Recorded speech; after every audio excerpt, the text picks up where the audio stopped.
Hello YouTube, welcome to project update number 6 in glorious sunshine. In this episode we will be building a space for our wood burning stove, installing roof linings in the forecabin and cladding the walls, and plumbing in the galley sink. Today's task is to build a plinth area for the wood burning stove, which is going to go here. Let's see how we get on. First job is to clear the space.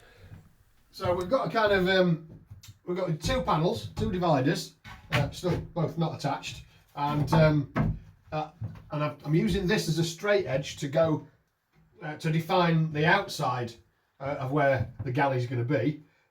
This is where the fire's going, and so we need the stove to go in there, and then we need the amount of required distance between that and any combustible material. So we need at least that all the way around it. So we'll put that in, and then that'll define the width of this first one. Then there'll be the sink, and then over this side is where the cooker's going. So the cooker's going to go against this bulkhead. So then we need to define the width of the cooker and then move this bulkhead into place. That'll give us the three sections, which is effectively cooker there, stove here, and everything else in the middle being chopping and preparing space, and the sink. So as the afternoon progresses, we are starting to get things done. Trying to get everything square. You can't use a spirit level because the boat's probably not level, and you've got no frames of reference because there's too many curves. So you've got these huge, obviously they've got huge curved sides of the boat, which they're not too difficult to work because of course they're going to be hidden. But trying to get as an example, trying to get the kitchen lined up, so the front here, so that's lined all the way along. This side is shorter than that side. If you look at the floor then curves in here. So I've used a little wedge thing there, and the only way that I could legitimately make it work is by getting a piece of wood there and putting that in as the reference, and then trying to use the similar reference up here, so that this reference is also, in fact, it might be easier to do that way with this one. But so there you've got that line and goes all the way along there, and that shows that line up, and then you've got the same gap error effectively, so you put some cabinet fronts on. We're getting down here. We're trying to make obviously trying to make this so that's square, and then is that square. And then is that square, and then is it square here, and then is it square here, and it's not far off. I mean, it's close enough for rock and roll. For the little stove, it's actually cute, and obviously we can't leave bare wood. When this gets hot, there's a possibility that might start a fire. So what we have to do, first thing is we've got to put some kind of hearth down here, probably a stone, probably some tiles, and then round here, round the back, round there, and also all the way up where the chimney goes, we need to get some vermiculite fire brick, which will prevent any kind of heat going through. And obviously the stovepipe as it goes up, so we need some panelling here and panelling right the way to the top there. Now that'll be the fire brick, will go all the way to the top. Whether we then cover the fire brick with something, or how we cover the fire brick, that's not been decided yet, but we will have to. In the end, I'm going for calcium silicate fireboard. It has a maximum service temperature of 1000 degrees centigrade and a very low thermal conductivity, making it the ideal product for my fireplace insulation. Vermiculite board is the other option, and there seems to be little difference between the two products in terms of performance, although vermiculite is generally more expensive. Unfortunately, 2 out of the 3 boards were damaged in transit. So this is as wrapped. You can see the crack there. Fortunately, once they'd seen the photographs of the damage, my supplier, Coles For You, were quick to dispatch replacement boards. This is the fireboard dry fitted, resting in place. and we obviously haven't got a solution yet to go up the wall here and along the back, nor do we know how we're going to quite finish it yet. They're decisions that I was going to get the structural thing in first, and then we worry. I'm thinking either tiling it or plastering it, and that's a decision for later. It's funny how some tasks define your progress. It's kind of like we've got to a point now today where we're going to do a task that I thought we were going to do ages and ages ago, and because of all manner of other things we haven't got round to it. So getting round to it today feels like a big achievement, and some of doing a project like this, it is in the head. Some of it is about these easy wins and these and seeing progress made. It can get quite daunting. Various people have put in the comments it's a big deal doing something like this, and some days it doesn't feel like it, and then other days it really does. So I've got to put these battens on the roof to match the ones that are already there, and I'm using Evo contact stick.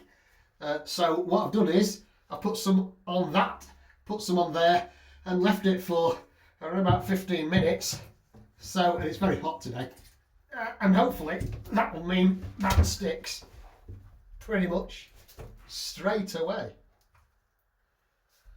So I need to cut an angle here for this corner, so I need to know what the angle is. So I'm going to use this set square, which should get me the angle right. So I'll put that into there like that, and then just tighten that up, and that's my angle. 85 by 41.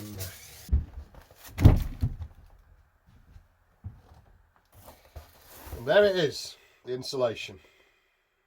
Isn't that good, but it doesn't seem to come off in one sheet very easily, he said. I'm pulling it right off in one sheet in one lump there, just to prove me wrong.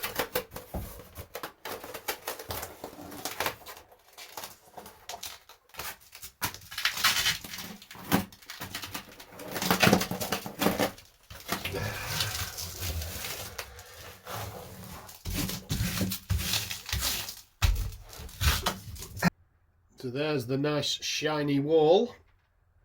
I think the best way to do it is to go high first, probably. I don't know, can't quite decide. Go up there with it first.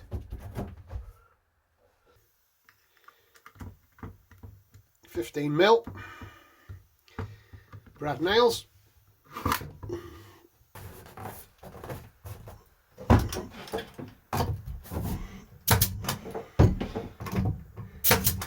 Today's another day. Managed to get all the insulation on all over the forecabin, and did a little bit in the saloon as well. So very pleased with the progress of the insulation. It wasn't a difficult job. You can cut it to size very easily, and it sticks on relatively easily. As you can see, it's following the shapes nicely. This is 2 layers because in order to get it up to the same level as these battens, it's 2 layers. So it's a double layer of whatever thickness the thing comes in, and that one's that. Now on this side, I've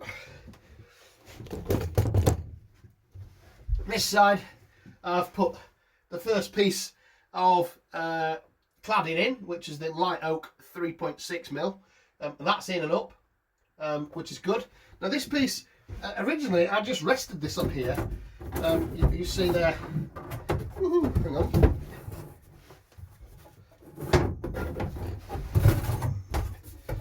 Originally I just rested that on there, but as you see, so that's what the finished product looks like with that little shelf in the corner.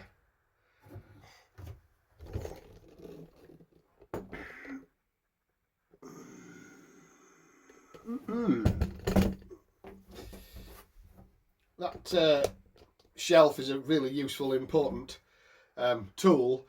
But what I found was a slight design change is that I might, I'm going to put the cladding on here. I was going to put the cladding underneath that, but now I'm looking at perhaps putting the cladding around it like there. That might actually work, and then we can bring the shelf along. We'll see. That's a design decision yet to be made. So we've got a sink, 36 centimetres by 30 centimetres, and I've cut a hole in this. I'm not going to call it the worktop, because this isn't the worktop. This is just a sheet of plywood that was hanging around just to give us a workbench. So this is a temporary, and obviously when we get the proper worktop, we're going to use this as a template to cut it. But that goes in there, and then we've just got to connect up the waste pipe and fit the Seacock. So in this particular instance, we've got a hole in the hull, which for the previous Seacock, which is smaller than the hole for this Seacock. So what I've done, got a little piece of wood, and I've glued it onto the hull, and then I nipped outside and drilled a pilot hole up through the centre of the old hole. So now my cutter has the pilot drill there and has something to drill into. So I'm just going to drill into this and get rid of the wooden plug.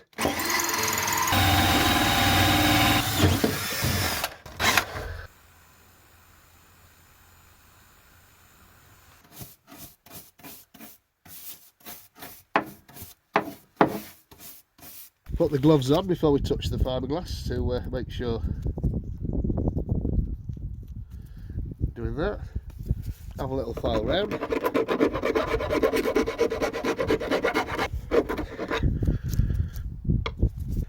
Get rid of the old sealant as well, because there's sealant from the old hole here. Now we're only dry fitting this. We're not going to do all the epoxy in just yet, but we'll do that before we fit it permanently.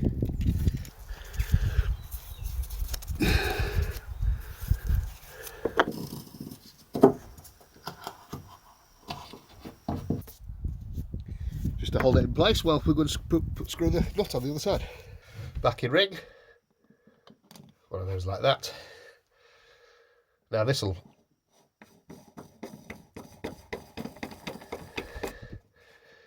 need a bit of sealing into place. There we go. Now we've got to put the valve in place, so it should be straightforward. Put that up so it's nice and out of the way. But what we've got to do is make sure that we've got enough clearance, obviously, for the handle. Partly why we're doing the dry run, really, because we need to make sure that we've marked everything so that we know where we are with that, so that when that's tightened up, we know that we can actually get that into a position where we can, because that handle needs to be at the front or at the side there like that.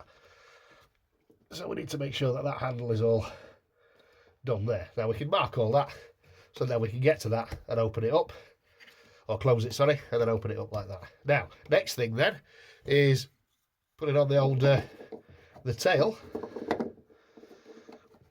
because this is going to be a bit tight. This doesn't want to go on, actually. So now I've got to do all that all the way down there. So let me just draw around that.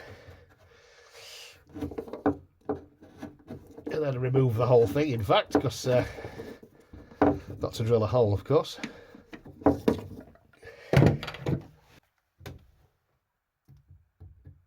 I'm going to drill a bigger hole.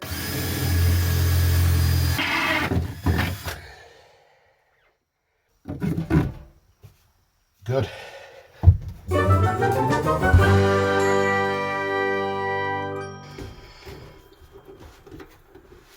Oh, still twisting round. What we've done now is I've put a bit of water in there, and we'll see if it leaks anywhere. That's not very good. So the Seacock's leaking a little bit there because we haven't tightened anything up, but that's okay because we're expecting that. So then if we do that, first bit of water draining out. Although that wasn't supposed to be in there, was it?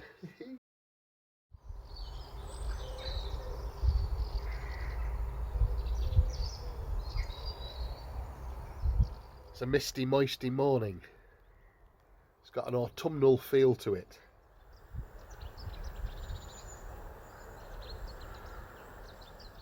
It's Monday the 4th of September 2023, and this marks the last morning that I'll be getting up on the boat for quite a while. I've got to go back and do some work, so this marks the end of the summer for me in a lot of ways.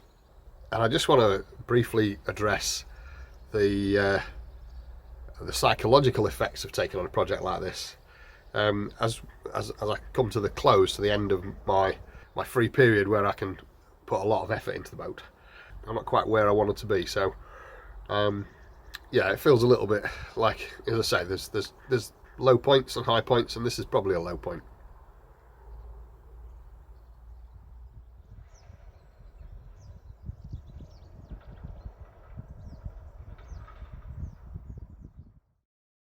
Well, that wraps it up for this episode. I hope you enjoyed the video. Please like and subscribe, and thanks for watching.